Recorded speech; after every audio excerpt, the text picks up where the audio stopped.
Monsieur le commandant en chef AI, à la faveur des circonstances qui viennent d'être dites, c'est à vous qu'il revient de succéder au commandant Michel-Ange Gédéon parce que le président de la République, après consultation, vous a nommé commandant en chef AI de la police nationale d'Haïti.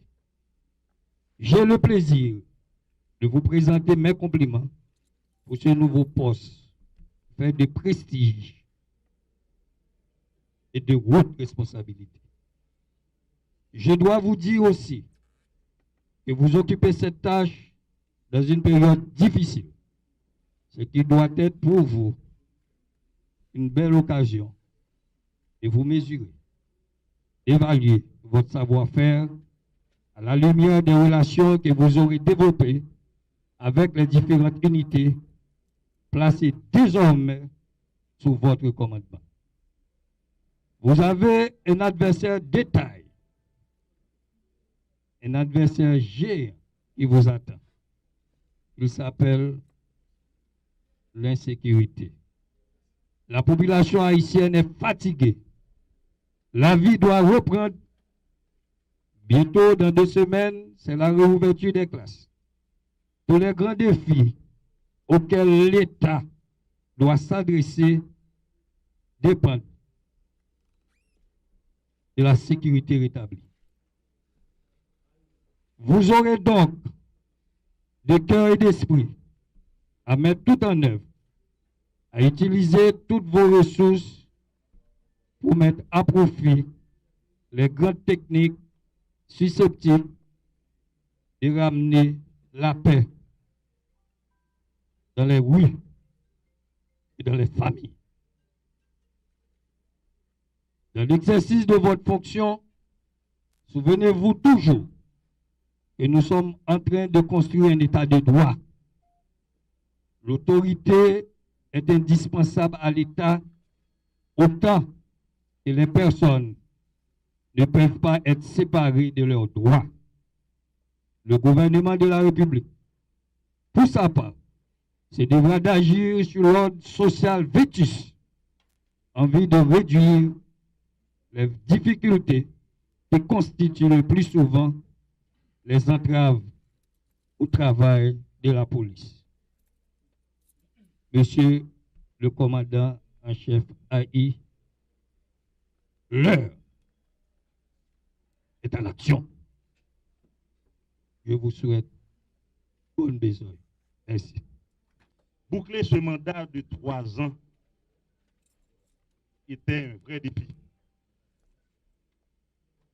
Diriger l'institution jusqu'à ce jour a été une rude épreuve. Aujourd'hui, par la force des choses, arrive pour moi le moment de tirer ma révérence. C'est l'occasion de remercier le ciel, les dieux tutélaires de m'avoir soutenu quand mon ciel était gris et nuageux avec de nombreuses zones de haute turbulence, rendant le parcours plus difficile qu'il ne devrait être. Merci à tous ceux et à toutes celles qui m'ont accompagné jusqu'à ce jour pour remplir cette noble mission à la tête de l'institution policière. Je remercie les camarades de promotion, les frères, les sœurs, les collègues qui m'ont encouragé dans cette tâche ô combien difficile. J'adresse des remerciements spéciaux. D'abord au Premier ministre pour sa collaboration, comme il vient de le préciser, dans les différentes rencontres du CSPN. Aux collaborateurs fidèles, que je pouvais compter sur les doigts de la main. Je remercie aussi les moins fidèles et les envieux qui m'ont appris une nouvelle dimension de l'ingratitude humaine.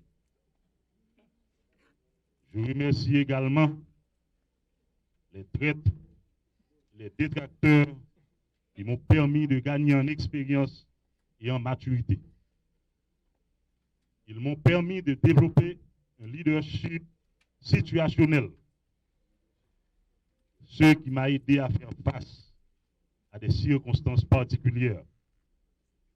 Ils sont utiles eux aussi à leur manière.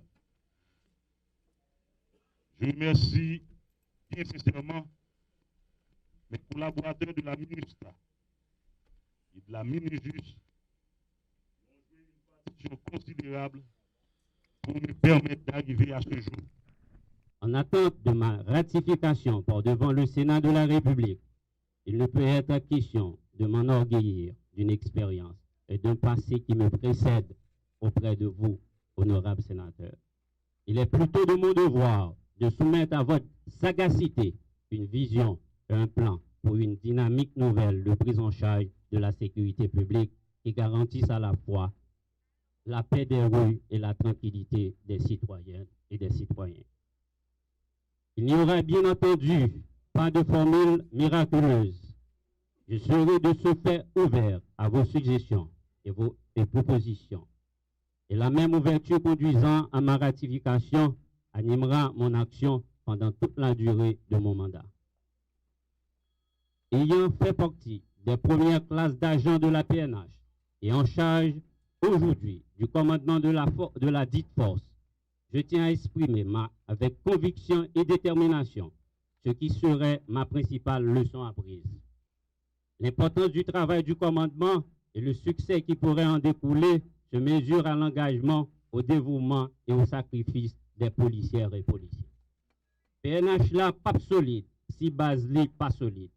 C'est peut-être ça, m'a fait appel à tout policier sans distinction pour comprendre pas gain la police sans eux-mêmes. Nous tous connaissons l'histoire Rome dans le temps ancien. Il était péri parce que base sociale liée, famille, c'est une est décomposée. Force la police la chita sous fondation li qui était nous-mêmes policiers qui dans base. M'a demandé nous continuer mettre en pratique toute formation nous te recevoir dans l'école, académie police, tant en Haïti et à l'étranger. Respect la loi, c'est pour nous toutes, qui ou policiers, qui ou ces simples citoyens. L'action de la PNH doit être à la fois utilitaire et protectrice. Aussi s'exercera-t-elle dans le strict respect des droits de la personne. La présence policière doit inspirer confiance à la population et imposer le respect. Ne pas quitter quelques graines oranges pourries, jeter discrédit sous travail à mérite plusieurs milliers de policiers qui c'est bon bagaille. Il sera donc repris sous mon commandement le processus de certification. Je vous invite, policières et policiers, à résister à toute voie de facilité et à toute quête d'avoir illicite, soit une police qui sert et non une police qui se sert. L'un des défis les plus pressants à relever est celui des gangs. La lutte contre le banditisme, la criminalité organisée sera intensifiée. Un tel impératif requiert le renforcement des capacités opérationnelles, administratives, d'intelligence et tactique et logistique de la police nationale d'Haïti. Il s'accompagne également de l'amélioration des conditions de travail des policiers. Nous nous engageons à faire reculer la précarité à la fois dans les commissariats et dans votre vie privée. Les policiers victimes dans l'exercice de leurs fonctions et leurs familles bénéficieront de l'accompagnement qui leur est dû. Mesdames, Messieurs, tout en faisant de la modestie une exigence personnelle, je me permets de rappeler qu'en juillet 2018, le taux de kidnapping était presque nul. Ainsi que le vol des véhicules considérablement réduit. Ces deux phénomènes sont malheureusement en recrudescence actuellement. Le laxisme est donc toujours coupable. La force de police doit toujours redoubler d'efforts pour maintenir et améliorer son niveau d'efficacité. Mesdames, Messieurs, la police nationale d'Haïti, sous mon commandement, sera à l'abri de tout risque de polarisation, politisation Nous sommes policières et policiers les bras de la loi. L'exigence de neutralité a un prix, mais c'est le statut de l'institution qui nous l'impose. La professionnalisation de la police nationale sera donc renforcée avec l'appui des autorités et le concours des partenaires tant nationaux qu'internationaux. La méritocratie sera la règle sur mon commandement. Le devoir à accomplir et les sacrifices réalisés récompensés. Soyez des policières et des policiers de demain et non d'aujourd'hui uniquement, pour paraphraser le philosophe allemand Nietzsche. Que Dieu bénisse Haïti et qu'elle vienne en aide à la police nationale d'Haïti.